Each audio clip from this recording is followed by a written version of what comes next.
ഗുരുർബ്രഹ്മാ ഗുരുർവിഷ്ണു ഗുരുർദേവോ മഹേശ്വരഃ ഗുരു സാക്ഷാത് പരം ബ്രഹ്മ തസ്മൈ ശ്രീ ഗുരവേ നമഃ.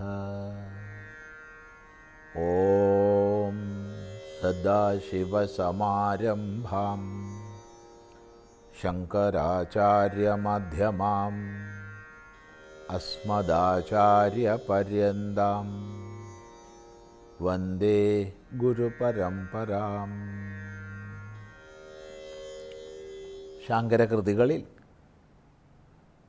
മനീഷാ പഞ്ചകത്തിൽ 3-ാം ശ്ലോകം ശ്രദ്ധിക്കുന്നു. ശാശ്വതമായി തന്നെ ഈ വിശ്വമഖിലവും അശാശ്വതമാണ്. ഇത് ഗുരുനാഥൻ്റെ വാക്കുകൊണ്ട് നിർണയിച്ചിട്ട് സത്യസാക്ഷാത്കാരത്തിന് ഗുരു മാത്രമാണ് ആശ്രയം. ഉപനിഷത്തിൽ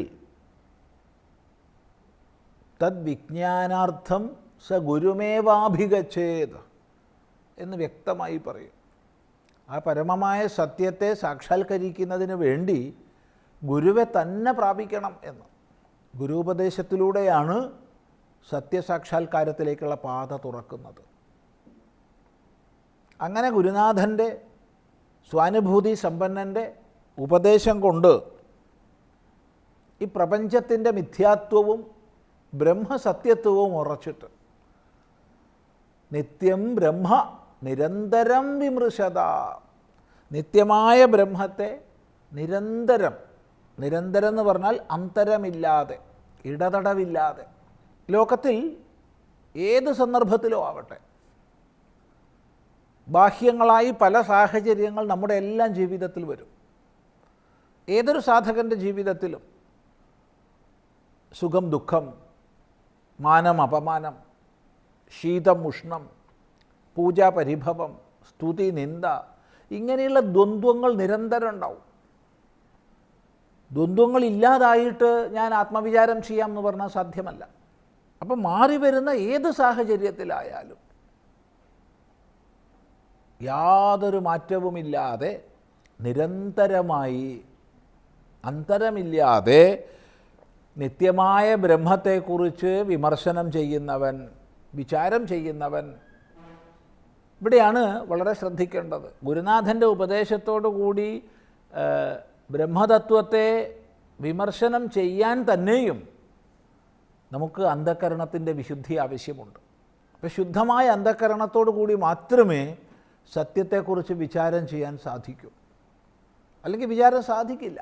എത്ര തന്നെ ആത്മനിഷ്ഠയുള്ള അല്ലെങ്കിൽ ബ്രഹ്മനിഷ്ഠനായ ഗുരുവിൽ നിന്ന് ശ്രവിച്ചു എന്ന് പറഞ്ഞിട്ടും പ്രയോജനമില്ല. നമുക്ക് വിചാരം ചെയ്യാൻ സാധിക്കണമെങ്കിൽ നമ്മുടെ അന്ധഃകരണം ശുദ്ധമായിരിക്കണം.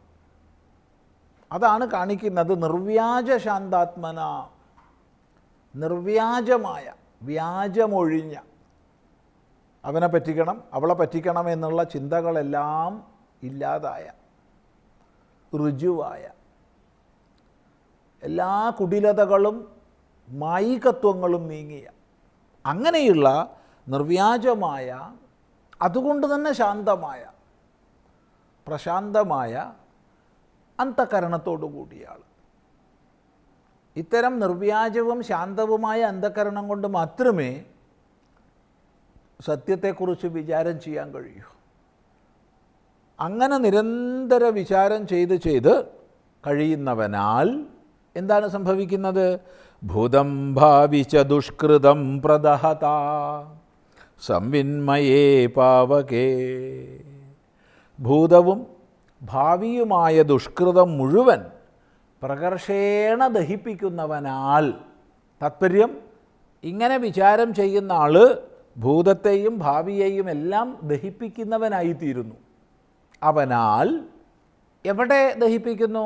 സംവിന്മയേ പാവകേ, സംവിന്മയമായ പാവകനിൽ. പാവകൻ അഗ്നി, സംവിത്താകുന്ന, ജ്ഞാനമാകുന്ന, അറിവാകുന്ന അഗ്നിയിൽ തൻ്റെ ഭൂതവും ഭാവിയുമായ സകല ദുഷ്കൃതങ്ങളെയും ദഹിപ്പിക്കുന്നവനായി അവൻ തീരുന്നു.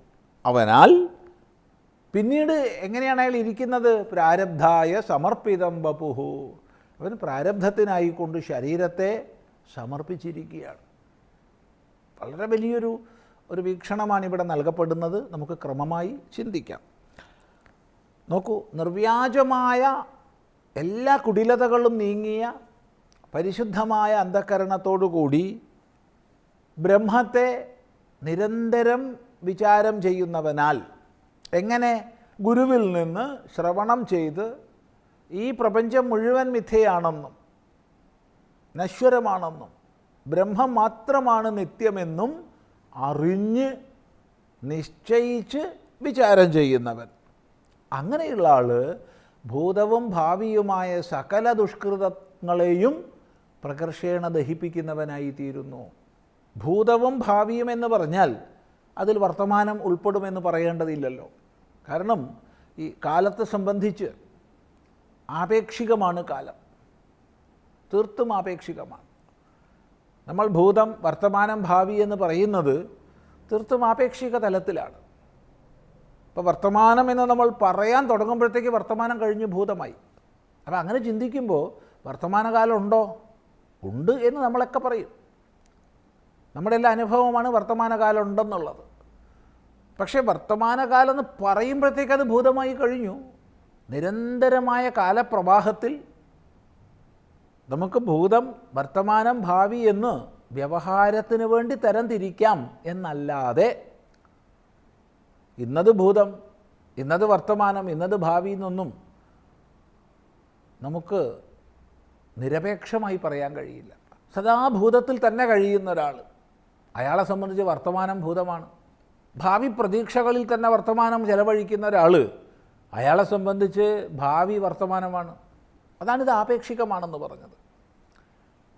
ഏതായാലും കൊള്ളാം, ഭൂതവും ഭാവിയുമായ സകല കർമ്മങ്ങളെയും താൻ ചെയ്തതിൻ്റെ ഫലമായി നേടിയിട്ടുള്ള, ഇനി ഇപ്പോൾ ചെയ്തതിൻ്റെ ഫലം ഇനിയും വന്നു ചേരാനിരിക്കുന്ന ഈ രണ്ട് വിധത്തിൽപ്പെട്ട കർമ്മങ്ങളെയും അയാൾ ദഹിപ്പിക്കുന്നു. ഇവിടെ പ്രത്യേകം ശ്രദ്ധിക്കേണ്ടത് ദുഷ്കൃതം എന്ന് പറഞ്ഞിരിക്കുകയാണ്. ദുഷ്കൃതം, പാപകർമ്മങ്ങൾ. ഒരു വേദാന്ത വിചാരമാർഗത്തിൽ പോകുന്ന സാധകനെ സംബന്ധിച്ച് ദുഷ്കൃതം പോലെ തന്നെ തടസ്സമാണ് സുകൃതവും, പാപം പോലെ ബന്ധകാരിയാണ് പുണ്യവും. അപ്പം ദുഷ്കൃതം എന്നുള്ളതിന് സുകൃത ദുഷ്കൃതങ്ങളെന്ന് ഒന്നിച്ചർത്ഥം എടുക്കേണ്ടി വരും. എങ്ങനെയാണ് അത് മനസ്സിലാക്കേണ്ടത്? ആ വിഷയം നമുക്ക് അടുത്ത പ്രാവശ്യം ശ്രദ്ധിക്കാം.